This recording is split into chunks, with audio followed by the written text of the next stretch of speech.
ममता अपने 10 साल के बेटे राजू के साथ एक छोटे से गांव में रहती थी। ममता बहुत ही गरीब थी और वो लोगों के घर घर जाकर झाड़ू पोछे का काम किया करती थी। इसी से उसका घर का खर्च चलता था। एक दिन राजू अपनी माँ ममता से बोलता है, माँ, गांव के सभी बच्चे स्कूल जाते हैं, मुझे भी उनके साथ स्कूल जाना है। माँ, मेरा भी स्कूल में दाखिला करा दो ना। हाँ बेटा, इस बार जो काम के पैसे मिलेंगे उनसे मैं तेरा स्कूल में दाखिला करा दूंगी। राजू, तुम घर का ध्यान रखना, मैं जंगल से सूखी लकड़ियाँ लेकर आती हूँ। चूल्हे में आग जलाने के लिए जरा भी लकड़ियाँ नहीं बची हैं। ऐसा बोलकर ममता जंगल से लकड़ियाँ लेने चली जाती है। उसी जंगल के बीचों बीच एक चुड़ैल रहती थी। उस चुड़ैल के पास अपनी 3 सोने की गाय थी। वो चुड़ैल अपनी गायों को पानी पिलाने के लिए नदी के पास लाती है और बोलती है, दिन के समय कोई भी इस नदी के पास नहीं आता है, इसलिए मेरी प्यारी प्यारी गायों, तुम तीनों आराम से पानी पी लो। तब तक मैं भी पेड़ के नीचे लेटकर थोड़ा आराम कर लेती हूँ। पेड़ के नीचे आराम करते हुए चुड़ैल की आंख लग जाती है। तभी ममता राजू के स्कूल में दाखिले की बात सोचते हुए जंगल में काफी अंदर तक आ जाती है। हे भगवान, मैं तो जंगल में काफी दूर आ गई हूँ, अब तो मुझे बहुत प्यास भी लगने लगी है। ममता पानी पीने के लिए नदी के पास जाती है कि तभी उसकी नजर सोने की गाय पर पड़ती है। ममता आंखें मीचते हुए गाय को देखती है। अरे दैया, ये क्या? ये गाय इतनी कैसे चमचमा रही है? कहीं ये गाय सोने की तो नहीं? फिर ममता गायों के पास जाती है और उसे छू कर देखती है। अरे दैया, ये तो सचमुच में सोने की गाय है, पर ये गाय इस घने जंगल में कहाँ से आ गई? और यहाँ तो कोई दिख भी नहीं रहा। फिर ममता मन ही मन सोचने लगती है, अगर मैं इस गाय को अपने साथ ले जाऊं तो मेरी तो बल्ले ही बल्ले। इस सोने की गाय से तो मेरी सारी गरीबी भी दूर हो जाएगी। फिर तो मैं अपने राजू का स्कूल में दाखिला भी करा पाऊंगी। इससे पहले कि यहाँ कोई आ जाए, मैं इस सोने की गायों को अपने साथ ले जाती हूँ। ममता गाय को अपने साथ ले जाती है।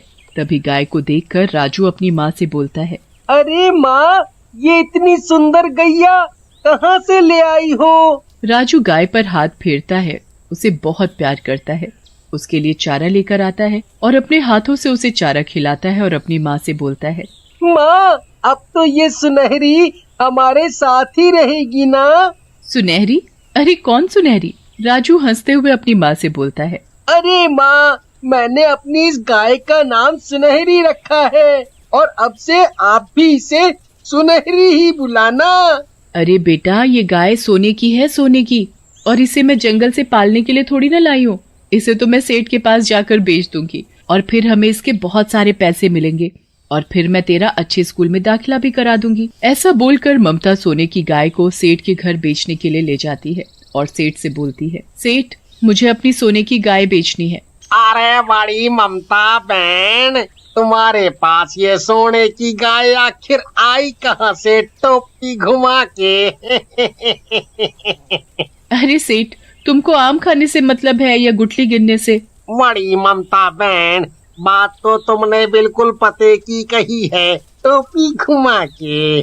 फिर सेठ गाय को चारों ओर से देखने लगता है। बड़ी ममता बहन, ये तो बिल्कुल खरा सोना है, टोपी घुमा के। इसके तो मैं तुम्हें पूरे 20,000 रुपए दूंगा। है? क्या बात करते हो सेठ? लाखों की गाय के बस 20,000? अरे बड़ी, एक तो ना जाने किसकी सोने की गाय चुरा लाई हो। अरे ममता बहन, अगर मैंने दरोगा जी को बता दिया तो वो तुम्हें चोरी करने के जुल्म में जेल में बंद कर देंगे। इसलिए बड़ी, ये 20,000 रुपया रखो। कहीं ऐसा ना हो कि गाय के साथ साथ तुम्हें इन पैसों से भी हाथ धोना पड़े। टोपी घुमा के। ममता गुस्से में 20,000 रुपए लेकर वहाँ से चली जाती है। माँ, क्या बात है, बहुत गुस्से में लग रही हो। उस लालची सेठ ने सोने की गाय के बस 20,000 रुपए ही दिए हैं। भला इतने पैसों से क्या होगा? खैर, ये सब छोड़ो, तुम्हें बहुत भूख लगी होगी ना, मैं तुम्हारे लिए कुछ खाने का बना देती हूँ। फिर ममता खाना बनाने अंदर चली जाती है। शाम हो जाती है और चुड़ैल नींद से जाग उठती है। आज तो बहुत दिनों के बाद मजे की नींद आ गई। कब दिन से शाम हो गई पता ही नहीं चला। अरे, मेरी प्यारी गाय कहीं दिखाई नहीं दे रही। कुछ ही दूरी पर चुड़ैल को अपनी 2 गाय दिखाई देती है। अरे, यहाँ तो बस 2 ही गाय है, मेरी तीसरी गाय कहाँ गई? फिर चुड़ैल हवा में उड़ते हुए अपनी सोने की गाय को ढूंढने लगती है। पूरा जंगल घूम लिया पर मेरी गाय कहीं नहीं दिखी। कहीं ऐसा तो नहीं कि कोई इंसान आकर मेरी सोने की गाय चुरा ले गया हो? अगर ऐसा हुआ तो मैं उस इंसान को छोड़ूंगी नहीं। फिर चुड़ैल गुस्से से गांव की ओर जाती है और गांव जाकर एक सुंदर लड़की का रूप ले लेती है कि तभी उसे एक आदमी आता दिखाई देता है।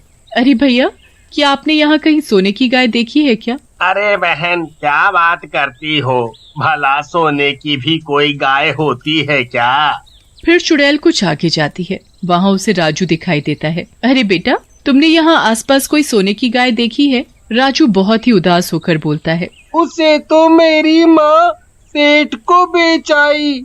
राजू की बात सुनकर ममता वहाँ आ जाती है। अरे तो तू है जिसने मेरी सोने की गाय चुराई है? फिर वो लड़की अपने डरावने चुड़ैल के रूप में आ जाती है और गुस्से से बोलती है। तेरी इतनी हिम्मत कि तू मेरी गाय चुराए? देख अब मैं तेरा क्या करती हूँ। हे भगवान, ये लड़की तो चुड़ैल निकली, अब तो ये मुझे नहीं छोड़ेगी। ममता डरते हुए चुड़ैल से बोलती है। मुझे माफ कर दो चुड़ैल जी, मुझसे बहुत बड़ी गलती हो गई। सोने की गाय देखकर मुझे लालच आ गया था। मेरे बेटे ने तो मुझे बहुत कहा था कि इस गाय को हम अपने पास ही रखते हैं, पर मैं ही जाकर उस कमीने सेठ को वो गाय बेच आई और उस सेठ ने भी मेरे साथ धोखा किया। फिर ममता चुड़ैल को 20,000 रुपए दिखाते हुए उसे सारी बात बताती है। चुड़ैल फिर से लड़की का रूप ले लेती है और फिर ममता और राजू के साथ सेठ के घर जाती है। सेठ, ये लो अपने 20,000 रुपए और मुझे मेरी गाय वापस करो। सेठ हंसते हुए बोलता है। बड़ी गाय तो वापस नहीं मिलेगी, टोपी घुमा के। ओए सेठ, वो गाय मेरी है, इसलिए चुपचाप मेरी गाय मुझे वापस कर दे, नहीं तो क्या कर लोगी हैं? टोपी घुमा के। चुड़ैल को गुस्सा आ जाता है और फिर वो लड़की अपने डरावनी चुड़ैल के रूप में आ जाती है। अरे मर गया रे, ये चुड़ैल कहाँ से आ गई? टोपी घुमा के। चुड़ैल जोर जोर से हंसते हुए बोलती है। क्या हुआ? क्यों सेठ, क्या हुआ? मुझे देखते ही हो गई ना हवा खराब, और अब मैं तुझे नहीं छोड़ूंगी। तूने मेरी गाय रख ली और इन बेचारी गरीब का फायदा उठाया और इन्हें 20,000 रुपए पकड़ाकर यहाँ से भगा दिया। अरे चुड़ैल बहन, मुझे जाने दो, बड़ी मेरे छोटे छोटे बच्चे हैं। अरे आगे से कभी किसी के साथ ऐसा नहीं करूँगा, पर मुझे जाने दो चुड़ैल जी, मैं आपके आगे हाथ जोड़ता हूँ। और ये लो अपनी सोने की गाय, टोपी घुमा के। अरे अरे ममता बहन, चुड़ैल जी, ये गाय भी ले जाओ और ये 20,000 रुपए भी आप ही रख लो, पर मुझे जाने दो, है? जाने दो मुझे। ठीक है, इस बार तो मैं तुझे छोड़ देती हूँ, पर फिर कभी किसी के साथ धोखा किया तो मैं तुझे छोड़ूंगी नहीं। वो क्या कहते हो तुम? हाँ, टोपी घुमाकर। गाय को देखते ही राजू बहुत खुश हो जाता है और गाय के पास जाकर उसे प्यार करने लगता है। अरे वाह, लगता है मेरी गाय राजू को बहुत पसंद करने लगी है। चुड़ैल जी, मुझे भी माफ करना, मैंने आपकी गाय चुराई। मैं हाथ जोड़कर आपसे माफी मांगती हूँ। माँ, क्या ये चुड़ैल मेरी सुनहरी को अपने साथ ले जाएगी? हाँ बेटा, ये गाय इन्हीं की है और अब ये इसे अपने साथ ले जाएंगी। चुड़ैल को राजू के ऊपर बहुत तरस आता है और वो राजू से बोलती है। तुम मेरी गाय से बहुत प्यार करते हो, पर मैं तुम्हें अपनी ये सोने की गाय नहीं दे सकती, क्योंकि जैसे तुम्हारी माँ ने मेरी सोने की गाय चुराई थी, वैसे ही कोई तुमसे भी तुम्हारी सोने की गाय चुरा सकता है। इसलिए मैं तुम्हें तुम्हारी सुनहरी नहीं दे सकती, पर तुम उदास मत हो राजू। ऐसा बोलते ही चुड़ैल अपनी शक्ति से एक आम गाय वहाँ खड़ी कर देती है। राजू, सुनहरी ना सही, पर ये गाय मैं तुम्हें दे सकती हूँ, पर तुम्हें मुझसे वादा करना होगा कि सुनहरी की तरह ही तुम इस गाय का भी ध्यान रखोगे। राजू गाय को देखकर बहुत ही खुश हो जाता है और फिर चुड़ैल अपनी सोने की गाय को लेकर जंगल में वापस चली जाती है। राजू और ममता गाय को बहुत प्यार से रखते हैं। तीनों ही साथ मिलकर खुशी खुशी रहने लगे।